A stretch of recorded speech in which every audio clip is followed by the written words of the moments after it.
નમસ્કાર, અમારી news channel news for Kathiawad ને લાઈક કરો, શેર કરો અને સબસ્ક્રાઇબ કરો. News for Kathiawad. નમસ્કાર.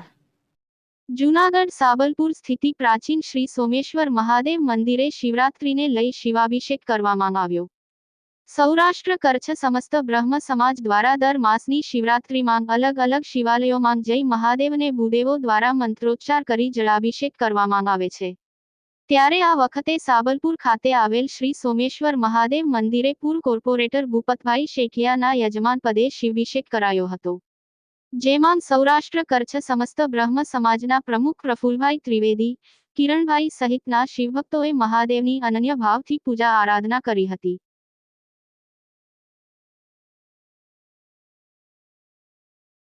પ્રફુલ ત્રિવેદી, જૂનાગઢ જિલ્લા સમસ્ત બ્રહ્મ સમાજ પ્રમુખ. સૌરાષ્ટ્ર કચ્છ સમસ્ત બ્રહ્મ સમાજના ઉપક્રમે દર મહિનાની જે શિવરાત્રિ છે એનો અભિષેક મહાદેવનો. મહાદેવ એવા દયાળુ છે કે સર્વના દુઃખો દૂર કરવાનું કામ એક સૌજન્યથી જે એનો એક સૌજન્ય છે શિવનું, અને આ શિવના સૌજન્યને પ્રાપ્ત કરવા માટે આજે આ સોમેશ્વર મહાદેવ જે છે, ભાઈ શ્રી ભૂપતભાઈ શેઠિયા, હીરા બાપા શેઠિયા, ગોરધન બાપા શેઠિયા, આ એનો જે પરિવાર છે અને એની સાથે દ્વારકાદાસભાઈ ત્રિવેદી અને મેરીબેન ત્રિવેદી સંકળાયેલા છે.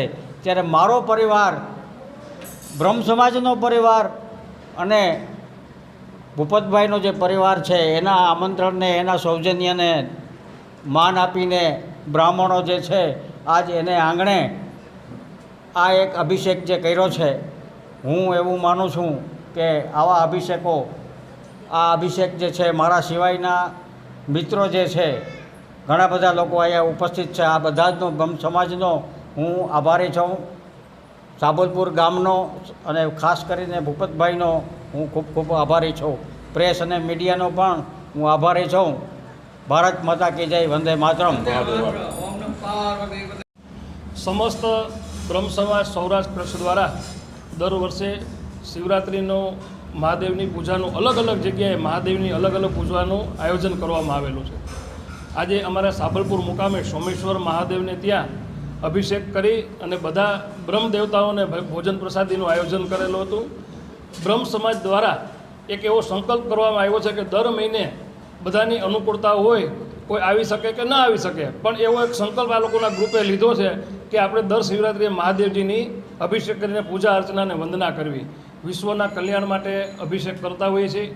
બીજું ખાસ કરીને આવનાર દિવસોની અંદર ચૈત્રી નવરાત્રિ આવે છે. માતાજીના નવરાત્રિ એનું ખૂબ મહત્ત્વ હોય છે.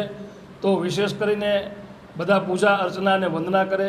ભારત દેશની સહિત વિશ્વની અંદર જે સંકટ આવે એ માતાજી બધાના દૂર કરે. વિશ્વની અંદર સુખ, શાંતિ અને સમૃદ્ધિ રહે એવી અમે પ્રાર્થના કરી છીએ. બ્રાહ્મણો દ્વારા અમે આ બધા કાર્યો કરી રહ્યા છીએ. તો એ નિમિત્તે હું બધા બ્રહ્મદેવતાઓને પણ મારા વંદન કરું છું અને એક એવો સંદેશ અમે પાઠવી છે કે પણ આપ પણ પૂજાપાઠ અને અર્ચના કરો. આ આપણી એક સંસ્કૃતિ છે, આદિ અનાદિકાળથી જળવાઈ રહે અને વિશ્વના જીવ માત્રનું મહાદેવ કલ્યાણ કરે એવી પ્રાર્થના.